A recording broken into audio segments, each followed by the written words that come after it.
হাটহাজারীতে একটি সমাবেশে অংশ নিচ্ছেন প্রধানমন্ত্রী। সেখানে আছেন সহকর্মী রাজীব বড়ুয়া। সর্বশেষ তথ্য নিয়ে আমাদের সাথে যুক্ত হচ্ছেন রাজীব বড়ুয়া। হাটহাজারীর সমাবেশে সর্বশেষ তথ্য জানাবেন। প্রধানমন্ত্রী কি পৌঁছেছেন এবং কর্মসূচি কত দূরে এগুলো? রয়্যাল বিকেল 5টায় হাটহাজারী কলেজ মাঠে যে সমাবেশ হওয়ার কথা ছিল সেখানে প্রধানমন্ত্রী উপস্থিত থাকার কথা ছিলেন, কিন্তু এখনো পর্যন্ত আমরা যতটুকু খবর পেয়েছি উনি এখনো ফটিকছড়িতে আছেন। ফটিকছড়ির ওখানকার কাজ সম্পন্ন হলেই তখন তিনি হয়তো রওনা দেবেন। তো সেটি হয়তো আসলে 5:30 বা তার কিছু পরে হয়তো হতে পারে। তো আমরা দেখছি এখানে মূলত সকাল থেকেই বিএনপির যে নেতা কর্মীরা রয়েছেন তারা এই হাটহাজারীর মাঠে যেখানে সমাবেশ স্থল তার আশেপাশে সকাল থেকে তাদের উপস্থিতি আমরা লক্ষ্য করছি। কড়া রোদের মধ্যেও কিন্তু তারা মাঠে এসে বসছেন। এখানে নানা বয়সী পুরুষ মহিলা এবং তারা এই সমাবেশ স্থলে এসছেন।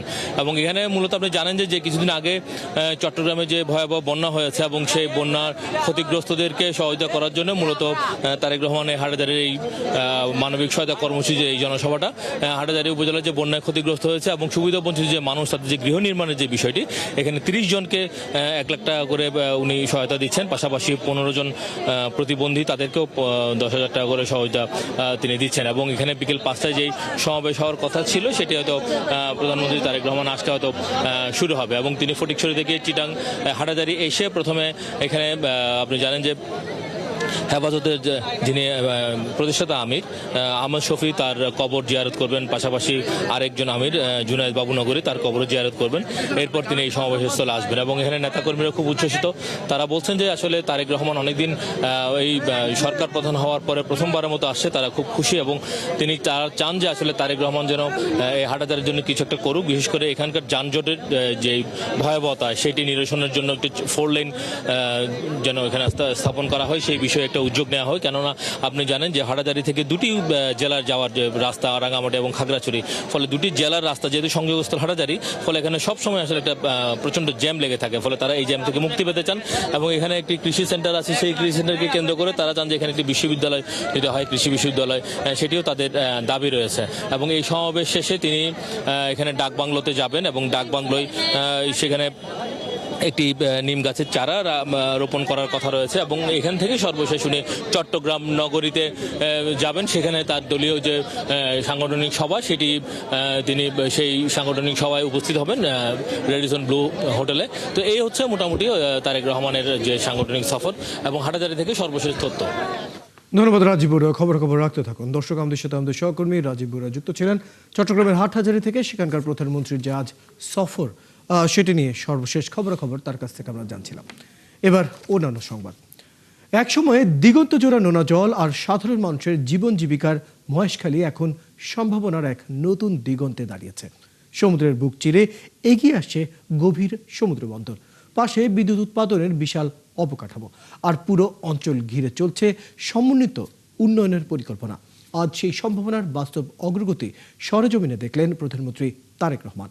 রিফাত আহমেদের ছবিতে শফিকুল হকের প্রতিবেদন। ভৌগোলিক অবস্থানই মহেশখালীর সবচেয়ে বড় শক্তি। বঙ্গোপসাগরের উপকূল ঘেঁষে এই অঞ্চলকে ঘিরেই তৈরি হচ্ছে গভীর সমুদ্র বন্দর সহ একাধিক কৌশলগত অবকাঠামো। মহেশখালীর আরেকটি বড় পরিচয় জ্বালানি। দেশের জ্বালানি নিরাপত্তার গুরুত্বপূর্ণ অবকাঠামো ইতোমধ্যেই গড়ে উঠেছে এই অঞ্চলে। ভবিষ্যতে এই অঞ্চল দেশের অর্থনীতিতে কি ভূমিকা রাখতে পারে, সম্ভাবনাগুলো কতটা বাস্তব, কোথায় অগ্রগতি, কোথায় আরো গতি প্রয়োজন, সেটি সরজমিনে দেখতে প্রধানমন্ত্রী তারেক রহমানের এই সফর। রোববার বেলা 11:15টায় মহেশখালীর মাতারবাড়িতে পৌঁছান প্রধানমন্ত্রী। শুরুতেই বৃহত্তর উন্নয়ন পরিকল্পনা নিয়ে প্রকল্প সংশ্লিষ্টদের কাছ থেকে সার্বিক অগ্রগতির ব্রিফিং নেন প্রধানমন্ত্রী। এরপর 1200 মেগাওয়াট মাতারবাড়ি বিদ্যুৎ কেন্দ্রের বিভিন্ন স্থাপনা ঘুরে দেখেন সরকার প্রধান, যেখানে গুরুত্ব পায় জ্বালানি সক্ষমতার পাশাপাশি শিল্প ও অর্থনৈতিক কর্মকাণ্ডের সঙ্গে এই অবকাঠামোর সমন্বয়ের বিষয়টিও। সেখান থেকে মাতারবাড়ি গভীর সমুদ্র বন্দর পরিদর্শনে যান প্রধানমন্ত্রী তারেক রহমান। বন্দরের অবকাঠামোগত অগ্রগতি, কার্যক্রম এবং ভবিষ্যৎ সক্ষমতা সম্পর্কে নেন বিস্তারিত ধারণা। মিষ্টি পান, লবণ চাষ আর শুটকি দ্বীপ হিসেবে পরিচিত মহেশখালী ধীরে ধীরে তার পরিচয় বদলাচ্ছে। সমুদ্র তীরবর্তী এই ভূখণ্ডে একের পর এক মেগা প্রকল্পে বদলে যাচ্ছে পুরো অঞ্চলের অর্থনৈতিক সম্ভাবনা। প্রধানমন্ত্রী তারেক রহমানের এই সফর শুধু উন্নয়ন কর্মকাণ্ড পরিদর্শনী নয়, বরং বঙ্গোপসাগরকে ঘিরে বাংলাদেশের ভবিষ্যৎ অর্থনীতির যে সম্ভাবনা তৈরি হয়েছে তারই একটি গুরুত্বপূর্ণ অধ্যায়। শফিকুল হক, ৭১, মহেশখালী, কক্সবাজার। ফ্যাসিবাদী শাসন শেষে এখন দেশ গঠনের সুযোগ এসেছে, কিন্তু সেই সুযোগ না নিয়ে দেশের প্রধান বিরোধী দল কথা বলছে ফ্যাসিস্টের ভাষায়। ফ্যাসিস্ট সরকারের সময়ে ৬০ লাখ মানুষের নামে মামলা হয়েছিল, ২০,০০০ মানুষ হত্যা করা হয়েছিল। আজ সেই পরিস্থিতি নেই। বিএনপি কাজ করছে, ব্যর্থ হলে তারপর সমালোচনা করা হোক। রংপুরে যুক্তরাষ্ট্রভিত্তিক চ্যারিটি সংস্থা লাভ শেয়ার বিডির এক অনুষ্ঠানে প্রধান অতিথির বক্তৃতায় একথা বলেন বিএনপি মহাসচিব ও স্থানীয় সরকার পল্লী উন্নয়ন ও সমবায় মন্ত্রী মির্জা ফখরুল ইসলাম আলমগীর। শাহ বাইজিদ আহমেদের প্রতিবেদন। রংপুরে সুবিধাবঞ্চিত মানুষের স্বাবলম্বীকরণে ব্যতিক্রমী উদ্যোগ। যুক্তরাষ্ট্রভিত্তিক চ্যারিটি সংস্থা লাভ শেয়ার বিডির ২৫ জন সুবিধাবঞ্চিত মানুষের জন্য তৈরি করে চায়ের ঘর। এই ঘর হস্তান্তর করা হয় সুবিধাভোগীদের হাতে। যারা নিয়োজিত অনুষ্ঠানে প্রধান অতিথি ছিলেন বিএনপির মহাসচিব মির্জা ফখরুল ইসলাম আলমগীর। অনুষ্ঠানে মির্জা ফখরুল বলেন, দেশের মানুষের মধ্যে উদ্যোক্তা তৈরির মাধ্যমে অর্থনৈতিক পরিবর্তন আনা সম্ভব। এই রংপুর বিভাগ উত্তরাঞ্চলে তিনি কৃষিভিত্তিক শিল্প গড়ে তুলতে চান, যার ফলে কি হবে যে আমার কর্মসংস্থানের সিস্টেমে কাজ পাবো, বেকার থাকবো না। যেখানে কয়লার খনি আছে, পাথরের খনি আছে, এটা বন্ধ হয়ে গিয়েছিল, এটাকে আবার চালু করার ব্যবস্থা করা হয়েছে। এই জিনিসগুলো আমাদেরকে বুঝতে হবে, সেখানে অনেক কর্মসংস্থান সৃষ্টি হবে। রাজনীতি নিয়ে বিএনপি মহাসচিব বলেন, আওয়ামী লীগ সরকারের সময়ে ব্যাপক মামলা, রাজনৈতিক হত্যা ও গুমের ঘটনা ঘটে। আজ সেই পরিস্থিতি নেই, কারণ সরকার কাজ করছে। আমার এখানে প্রায় ২০,০০০ মানুষকে হত্যা করা হয়েছিল, ১৭০০-এর উপর বেশি মানুষকে গুম করে দেওয়া হয়েছিল। আর জুলাইয়ের ২৪, যে জুলাই যেটাকে বলি আমরা, সেই জুলাইয়ের মধ্যে তো প্রায় ৪,০০০ ছাত্র, শিশু, নারীকে হত্যা করা হয়েছে। এই একটা ভয়াবহ ঘটনার পরে একটা সুযোগ সৃষ্টি হয়েছে। সেই সুযোগটা হচ্ছে দেশটাকে আবার গড়ে তুলবার। বর্তমান বিরোধী দলের ভূমিকার সমালোচনা করে তিনি বলেন, গণতান্ত্রিক পরিবেশকে সময় না দিয়ে হুমকি ধমকি দেওয়া হচ্ছে। বিরোধী দল কথা বলছে সাবেক ফ্যাসিস্টদের ভাষায়। এই বিরোধী দল দুর্ভাগ্যক্রমে তারা আবার সে আগের মতোই ভূমিকা পালন করতে শুরু করেছে, এবং হাসিনা যে ভাষায় কথা বলতো এইসব বলতে শুরু করেছে। না, টার্ম শেষ করতে দিব না, পারবে না।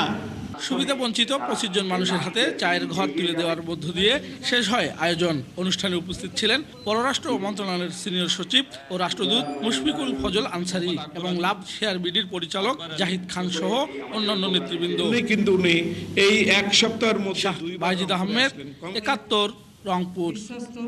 ২৩তম রাষ্ট্রপতি নির্বাচনের জন্য ২টি মনোনয়নপত্র সংগ্রহ করেছে ক্ষমতাসীন দল বিএনপি। তবে কাদের পক্ষে এই মনোনয়নপত্র দিয়েছে তা জানা যায়নি। জাতীয় সংসদের চিফ হুইপ নুরুল ইসলাম মনি এবং দলের সিনিয়র যুগ্ম মহাসচিব রুহুল কবির রিজভী নির্বাচন কমিশনে গিয়ে ফর্ম দুটি গ্রহণ করেন। সকালে রাজধানীর আগারগাঁওয়ে নির্বাচনী কর্মকর্তার কার্যালয় থেকে এই মনোনয়নপত্র নেন তারা। পরে এক ব্রিফিংয়ে ইসি সিনিয়র সচিব আক্তার আহমেদ বিষয়টি নিশ্চিত করে জানান, রাষ্ট্রপতি নির্বাচনের জন্য বিএনপি ছাড়া এখন পর্যন্ত অন্য কোনো দল বা কোনো প্রার্থী মনোনয়নপত্র নেয়নি। এ সময় স্থানীয় সরকার নির্বাচন নিয়ে ইসির সিনিয়র সচিব জানান, স্থানীয় নির্বাচনের আচরণবিধি আইন মন্ত্রণালয়ে পাঠানো হয়েছে। স্থানীয় নির্বাচনের তারিখ পেছানো হলে ভোটার নিবন্ধন সময় আরও বাড়ানো হবে। রাষ্ট্রপতি নির্বাচন ২০২৬-এর আলোকে মনোনয়নপত্র দেওয়া শুরু হয়েছে। বিএনপির প্রতিনিধি দল এসে আজকে সকালবেলা একটা মনোনয়নপত্র নিয়ে গেছেন। আর এখনো পর্যন্ত আর কোনো দল বা কোনো প্রার্থী এসে আমাদের কাছ থেকে মনোনয়নপত্র নেন নাই। আমরা স্থানীয় সরকার নির্বাচনের ব্যাপারে বলেছিলাম যে ৩১শে জুলাই পর্যন্ত যারা নিবন্ধিত হবেন ভোটার হিসেবে তাদের নিয়ে আমাদের চর্চাটা। তো এখন সেই হিসাবে আমাদের ৩১শে জুলাই পর্যন্ত ভোটারের সংখ্যা হচ্ছে ১২,৮৬,৩২,৫৫৫। যদি তারিখ পরিবর্তন হয় তাহলে সেটা পরবর্তীতে কমিশন অন্য কোনো সিদ্ধান্ত নিলে এই তালিকাটা সম্পূরক তালিকায় হিসেবে আসবে। ১১ দলীয় ঐক্যের পক্ষে রাষ্ট্রপতি নির্বাচনে অংশ নেবেন জোটের শরিক এলডিপি নেতা অবসরপ্রাপ্ত কর্নেল আলী আহমেদ। সকালে বিরোধী দলীয় নেতার বাসভবনে বৈঠকে এই সিদ্ধান্ত হয়। এ সময় জামাত আমির ডাক্তার শফিকুর রহমান বলেন, যোগ্য প্রার্থীকে বেছে নিয়েছেন তারা। এনসিপি নেতা নাহিদ ইসলামের প্রত্যাশা জুলাই সনদ অনুযায়ী রাষ্ট্রপতি নির্বাচিত হবেন। রাষ্ট্রপতি পদে মনোনয়ন দেয়ায় জোট নেতাদের ধন্যবাদ জানিয়েছেন আলী আহমেদ। রিপোর্ট করেছেন মোহাইমিনুল খান অপু। রাষ্ট্রপতি নির্বাচনে প্রার্থী চূড়ান্ত করতে রাজধানীর মিন্টো রোডে বিরোধী দলীয় নেতার সরকারি বাসভবনে সকালে বৈঠকে বসে 11 দলীয় ঐক্য। ঘণ্টাব্যাপী বৈঠক শেষে সাংবাদিকদের সামনে প্রার্থীর নাম ঘোষণা করেন জোটের অন্যতম শরিক এনসিপির আহ্বায়ক নাহিদ ইসলাম। এ সময় ক্ষোভ জানান রাষ্ট্রপতি নির্বাচন জুলাই সনদ অনুযায়ী হচ্ছে না বলে। রাষ্ট্রপতিটা নির্বাচিত হবে জুলাই সনদ অনুযায়ী, এটা আমাদের প্রত্যাশা ছিল, যেরকম আরও অনেকগুলো প্রত্যাশা ছিল। কিন্তু আমরা দেখেছি যে এই সরকার গণভোটের গণরায়কে অস্বীকার করেছে এবং তারা জুলাই সনদের বাস্তবায়নের কোনো ধারাতেই নেই। এই রাষ্ট্রপতি নির্বাচনে প্রার্থী হবেন আমাদের 11 দলেরই শরিক দল, এলডিপির সম্মানিত চেয়ারম্যান এবং বাংলাদেশের একজন অভিজ্ঞ এবং বীর বিক্রম মুক্তিযোদ্ধা কর্নেল অলি আহমদ।